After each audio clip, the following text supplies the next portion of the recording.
ವೀಕ್ಷಕರಿಗೆ ಈಗ ಬಹಳ ಮುಖ್ಯವಾಗಿ ತಿಳ್ಕೊಳ್ಬೇಕಾಗಿರೋದು ರಾಶಿ ವಿಚಾರವಾಗಿ. ಅದರ ವಿಷಯವಾಗಿ ಬರೋಣ. ಆದರೆ ಅದಕ್ಕಿಂತ ಮೊದಲು ಗುರುಗಳ, ಈಗ ಈ ಗ್ರಹಣ ಅಂತ ಅಂದಾಗ ಸೂತಕ ಅಂತ ಕರೀತಾರೆ. ಸೂತಕದ ಛಾಯೆ, ಸೂತಕ, ಆ ಸಂದರ್ಭದಲ್ಲಿ ಏನನ್ನು ಕೂಡ ಆಚರಣೆ ಮಾಡಬಾರ್ದು, ಪೂಜೆ ಪುನಸ್ಕಾರಗಳನ್ನ ಮಾಡಬಾರ್ದು, ಅದೆಲ್ಲವೂ ಕೂಡ ನಿಷಿದ್ಧ ಅಂತ. ಯಾಕೆ ಈ ರೀತಿಯಾದಂತಹ ಒಂದು ಪದವನ್ನ ಬಳಕೆ ಮಾಡಲಾಗುತ್ತೆ? ನಿಜವಾಗ್ಲೂ ಕೂಡ ಗ್ರಹಣ ಅಂದ್ರೆ ಸೂತಕನ? ಅದು ನಾಸ್ತಿಕರು ಒಂದು ಕಂಡುಕೊಂಡಂತಹ ಸುಲಭದ ದಾರಿ ಅಲ್ವಾ. ನಾವು ಆಸ್ತಿಕರಾದಂಥವ್ರು ಎಂತ ಹೇಳ್ತೀವಿ ಅಂದ್ರೆ, ಆ ಸಂದರ್ಭವೇ ಅನುಷ್ಠಾನಕ್ಕೆ ಯೋಗ್ಯವಾದಂಥದ್ದು. ನೋಡಿ, ಅಲ್ಲಿ 3 ಸ್ನಾನವನ್ನು ಮಾಡಬೇಕು ಅಂತ ಹೇಳುತ್ತೆ ಶಾಸ್ತ್ರ. ಒಂದು ಸ್ನಾನ ಮಾಡೋದೇ ಕಷ್ಟ. ಇಲ್ಲಿ ಬೆಳಿಗ್ಗೆ ಹೇಗೋ ಒಂದು ಸ್ನಾನ ಮಾಡಿರ್ತೀವಿ, ಹೌದಾ, ಶುದ್ಧಿಗೋಸ್ಕರ ಮಾಡುವಂತಹ ಸ್ನಾನ. ರಾತ್ರಿ 9:00ವರೆಗೆ ಗ್ರಹಣ ಸ್ಪರ್ಶ ಆಗಿದೆಯೋ ಇಲ್ವೋ ಒಂದ್ಸತಿ ಹೊರಗಡೆ ಹೋಗಿ ನೋಡ್ಕೊಂಡು ಬರ್ಬೇಕಂತೆ. ನೋಡಿಕೊಂಡು ಬಂದು, ಹೌದು ಸ್ಪರ್ಶವಾಗ್ತದೆ, ಒಂದು ಸ್ವಲ್ಪ ಟಚ್ ಆಗಿರ್ತಾನೆ, ಅಲ್ಲಿ ಸ್ವಲ್ಪ ಕಪ್ಪಾಗಿರುತ್ತೆ ಬುಡದ ಭಾಗ, ಕಪ್ಪ, ಹೌದು ಗ್ರಹಣ ಸ್ಪರ್ಶ ಆಗಿದ್ದು ಹೌದು. ಯಾಕೆಂದ್ರೆ ಇವತ್ತಿನ ಟೆಕ್ನಾಲಜಿಲಿ ಈಗ ನೀವು ಟಿವಿಲೆಲ್ಲ ತೋರಿಸ್ತೀರಿ, ಎಲ್ಲ ಕಡೆ ತೋರಿಸ್ತೀರಿ. ಮುಂಚೆ ಏನಿತ್ತು, ಪಂಚಾಂಗವೇ ಆಧಾರವಾಗಿತ್ತು. ಪಂಚಾಂಗದಲ್ಲಿ ಗ್ರಹಣ ಬರದ್ರು ಅಂತಂದ್ರೆ 100% ಗ್ರಹಣ ಇದೆ ಅಂತ ಹೇಳುವಂತ ಒಂದು ನಿಚ್ಚಳುವಂತ ಒಂದು ಭರವಸೆ ಇತ್ತು ಅಲ್ವಾ. ಅಂತಹ ಒಂದು ಸಿದ್ಧಾಂತ ಅದು.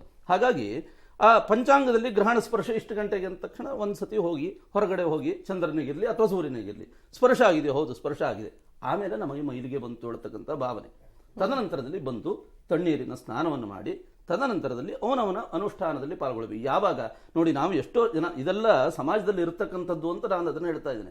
ನಾವು ಗ್ರಹಣದಕ್ಕಿಂತ ಮುಂಚೆನೇ ಏನ್ ಮಾಡ್ತೇವೆ ಅಂತಂದ್ರೆ, ಹೇಗೋ ಗ್ರಹಣ ಅಲ್ವಾ ಅಂತ ಹೇಳಿ ರಾತ್ರಿ 9:00 ಊಟ ಮಾಡೋದಕ್ಕಿಂತ ಮುಂಚೆನೆ ದರ್ಬೆ ಹಾಕಿಟ್ಬಿಡೋದು ದೇವರಿಗೆ, ಅಥವಾ ದೇವರ ವಿಗ್ರಹ ಎಲ್ಲ ತೆಗೆದು ಒಂದು ಬಟ್ಲಲ್ಲೋ ತಟ್ಟೆಯಲ್ಲೋ ಇಟ್ಟು ನೀರು ಹಾಕಿಟ್ಬಿಡೋದು. ಹಾಗಲ್ಲ ಅದು.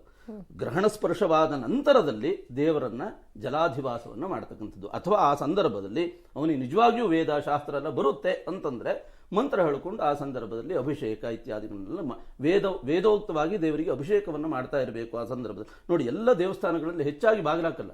ನೋಡಿ, ಪುರಾತನ ಇತಿಹಾಸವುಳ್ಳಂತಹ ಯಾವುದೇ ದೇವಸ್ಥಾನಗಳಲ್ಲಿಯೂ ಕೂಡ ಆ ಸಂದರ್ಭದಲ್ಲಿ ಬಾಗಿಲನ್ನು ಹಾಕಲ್ಲ, ಒಳಗಡೆ ಅಭಿಷೇಕ ಮಾಡ್ತಾ ಇರ್ತಾರೆ. ಜನರಿಗೆ ದರ್ಶನ ಇಲ್ಲದೆ ಇರಬಹುದು, ಆದ್ರೆ ಒಳಗಡೆ ಅರ್ಚಕನಾಗಿರತಕ್ಕಂಥವನು ಸಮೃದ್ಧಿ. ಇವಾಗ ತಿರುಪತಿಯಲ್ಲೆಲ್ಲ ಬಾಗಿಲು ಹಾಕ್ತಾರೆ, ಅದನ್ನೇ ಹೇಳ್ದಲ್ಲ, ಅಲ್ಲಿ ಒಳಗಡೆ ಅಭಿಷೇಕ ನಡೀತಾ ಇರುತ್ತೆ, ಅಥವಾ ದೇವ್ರನ್ನ ಆ ಸಂದರ್ಭದಲ್ಲಿ ಜಲಾಧಿವಾಸವನ್ನು ಮಾಡಿಟ್ಟಿರ್ತಾರೆ. ಅಲ್ಲಿ ಶಾಸ್ತ್ರ ಇರತಕ್ಕಂಥದ್ದು ಆ ಸಂದರ್ಭದಲ್ಲಿ ಅಭಿಷೇಕವನ್ನ ಮಾಡಬೇಕು ದೇವರಿಗೆ. ಯಾಕೆಂದ್ರೆ ಆ ಒಂದು ದೇವರಿಗೆ ಸಂಕಷ್ಟ ಬಂದಂತ ಆ ಸಂದರ್ಭದಲ್ಲಿ ದೇವರನ್ನ ಸ್ತುತಿಸಬೇಕು, ಆರಾಧಿಸಬೇಕು ಅಂತ ಹೇಳಿ. ತದನಂತರದಲ್ಲಿ ಮಧ್ಯಕಾಲ 11 ಗಂಟೆ ಚಿಲ್ಲರೆ ಅಂತ ಹೇಳಿದೆವಲ್ಲ, ಆ 11 ಗಂಟೆ ಮಧ್ಯಭಾಗಕ್ಕೂ ಕೂಡ ಹೌದು ಗ್ರಹಣ ಇದೆಯೋ ಅಥವಾ ಬಿಟ್ಟಿದೆಯೋ ಇನ್ನೊಮ್ಮೆ ನಾವು ನೋಡಿ ಪುನಃ ಸ್ನಾನವನ್ನು ಮಾಡಿ ತದನಂತರದಲ್ಲಿ ಅಲ್ಲಿ ಸಂಕಲ್ಪ ಸ್ನಾನ ಇತ್ಯಾದಿಗಳನ್ನು ಕೂಡ ಹೇಳ್ತೇವೆ. ಸಂಕಲ್ಪ ಸ್ನಾನ ಇತ್ಯಾದಿಗಳನ್ನು ಮಾಡ್ತಕ್ಕಂಥದ್ದು. ಅಥವಾ ನಮ್ಮ ಮನೆಯ ಸಮೀಪದಲ್ಲಿ ಹರಿತಕ್ಕಂತಹ ನದಿ ಇದ್ರೆ ನದಿ ಸ್ನಾನವನ್ನು ಮಾಡ್ತಕ್ಕಂಥದ್ದು, ಅಥವಾ ಸರೋವರ ಇದ್ರೆ ಸರೋವರ ಸ್ನಾನವನ್ನು ಮಾಡ್ತಕ್ಕಂಥದ್ದು, ಅಥವಾ ಸಮುದ್ರ ಇದ್ರೆ ಸಮುದ್ರದಲ್ಲಿ ಹೋಗಿ ಮುಳುಗೆದ್ದು ಸ್ನಾನವನ್ನು ಮಾಡ್ತಕ್ಕಂಥದ್ದು, ಅಥವಾ ತೀರ್ಥಕ್ಷೇತ್ರ, ಉದಾಹರಣೆ ಗೋಕರ್ಣದಲ್ಲಿ ಇದ್ದಾರೆ ಅಂತಂದ್ರೆ ಕೋಟಿ ತೀರ್ಥ ಸ್ನಾನ, ಸಮುದ್ರ ಸ್ನಾನ ಇತ್ಯಾದಿಗಳನ್ನು ಮಾಡ್ತಾರೆ. ಅಥವಾ ಕಾಶಿಯಲ್ಲಿದ್ದರೆ ಗಂಗಾ ಸ್ನಾನವನ್ನು ಮಾಡ್ತಾರೆ. ಅಥವಾ ಸಂಗಮ ಇದ್ರೆ ಉದಾಹರಣೆಗೆ ಇಲ್ಲಿ ಬೆಂಗಳೂರಿನ ಸಮೀಪ ಅಥವಾ ಶ್ರೀರಂಗಪಟ್ಟಣದಲ್ಲಿದ್ದರೆ ಹೋಗಿ ಅಲ್ಲಿ ಸಂಗಮ ಸ್ನಾನವನ್ನು ಮಾಡ್ತಕ್ಕಂಥದ್ದು. ಅದೆಲ್ಲ ಪುಣ್ಯ ಸ್ನಾನವನ್ನ ಈ ಸಂದರ್ಭದಲ್ಲಿ ಸ್ನಾನ, ದಾನ, ಜಪ, ಯಜ್ಞ ಇದು ಅತ್ಯಂತ ಶ್ರೇಷ್ಠವಾದಂಥದ್ದು ಈ ಗ್ರಹಣ ಕಾಲದಲ್ಲಿ ಅಂತ ಹೇಳ್ತೇವೆ. ಈಗ ದೇವಸ್ಥಾನಕ್ಕೆ ಹೋಗೋದಕ್ಕೆ ಭಕ್ತರಿಗೆ ಅವಕಾಶ ಇರಲ್ಲ, ದೇವಸ್ಥಾನದಲ್ಲಿ ಅಭಿಷೇಕಗಳಾಗುತ್ತೆ. ಹೇಳ್ತಾ ಇರ್ತಕ್ಕಂಥದ್ದು ಏನು ಅಂತಂದ್ರೆ, ಅಲ್ಲಿ ನಾವು ಒಂದು ಕ್ಲಾರಿಟಿ ಅಂತ ತೆಗೆದುಕೊಳ್ಬೇಕು. ಏನಪ್ಪಾ ಅಂದ್ರೆ, ಸಾಮಾನ್ಯ ಜನರಿಗೆ ಆ ಸಂದರ್ಭದಲ್ಲಿ ದೇವರ ದರ್ಶನಕ್ಕೆ ಅವಕಾಶ ಇರುವುದಿಲ್ಲ. ಅಂದ್ರೆ ಅಲ್ಲಿಯ ಅರ್ಚಕನಾದಂಥವನು, ಪುರೋಹಿತನಾದಂಥವನು ಅಲ್ಲಿ ದೇವರಿಗೆ ಅಭಿಷೇಕ, ಆಗ ಅವ್ರು ಹೇಳೋ ಹಾಗೆ ಹೋಮ ಹವನಗಳಾಗ್ತಾ ಇದ್ರೆ ಅಲ್ಲಿ ಹೌದು ಭಾಗ್ಯ ಆಗ್ಬಹುದು, ಹೋಮ ಹವನಗಳಲ್ಲಿ ಭಾಗ್ಯ ಆಗಬಹುದು. ಹೆಚ್ಚಾಗಿ ಯಾರು ಈ ಮಧ್ಯರಾತ್ರಿಯ ಕಾಲದಲ್ಲಿ ಹೆಚ್ಚಾಗಿ ಹೋಮ ಹವನವನ್ನು ಮಾಡೋದಿಲ್ಲ. ಹೆಚ್ಚಾಗಿ ಸೋಮವಾರ ಬೆಳಿಗ್ಗೆ ಹೋಮ ಹವನಾದಿಗಳನ್ನು ಮಾಡ್ತಾರೆ ಹೆಚ್ಚಾಗಿ.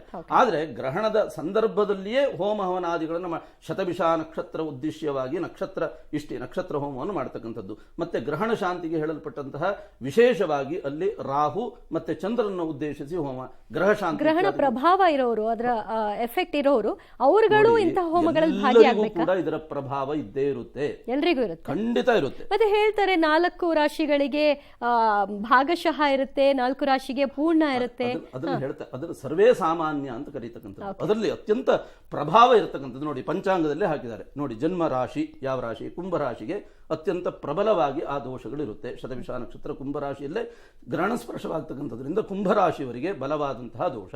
ತದನಂತರದಲ್ಲಿ ದ್ವಿತೀಯ ಭಾವ ಧನಸ್ಥಾನ, 2ನೇ ಭಾವ ಅದು ಮೀನರಾಶಿ. ಮೀನರಾಶಿಯಲ್ಲಿ ಯಾರ್ಯಾರು ಹುಟ್ಟಿದ್ದೀರೋ ಆ ಮೀನರಾಶಿಯವರಿಗೆ ಪ್ರಧಾನವಾಗಿ ಆ ಗ್ರಹಣದ ದೋಷಗಳಿರುತ್ತೆ. ತದನಂತರದಲ್ಲಿ ಕರ್ಕಾಟಕ ರಾಶಿಯಲ್ಲಿ ಚಂದ್ರನ ರಾಶಿ ಆದ್ದರಿಂದ ಕರ್ಕಾಟಕ ರಾಶಿಯಲ್ಲಿ ಜನನವಾಗಿರತಕ್ಕಂಥವರಿಗೆ ಗ್ರಹಣದ ಒಂದು ಪ್ರಭಾವ ದೋಷಗಳಿರುತ್ತೆ. ಇನ್ನು ನೀಚ ಚಂದ್ರಾದಿ ದೋಷವನ್ನು ಹೇಳ್ತಕ್ಕಂಥ ವೃಶ್ಚಿಕ ರಾಶಿಯವರಿಗೆ ಆ ಒಂದು ಗ್ರಹಣದ ದೋಷಗಳಿರುತ್ತೆ. ಅಲ್ಲಿಗೆ 1, 2, 6 ಮತ್ತೆ 10ನೇ ರಾಶಿಗೆ ಈಗ ಎಲ್ಲರಿಗೂ ಪ್ರಭಾವ ಇರುತ್ತೆ ಅಂತ ಒಂದ್ 100 ಭಾಗ ಇರುತ್ತೆ.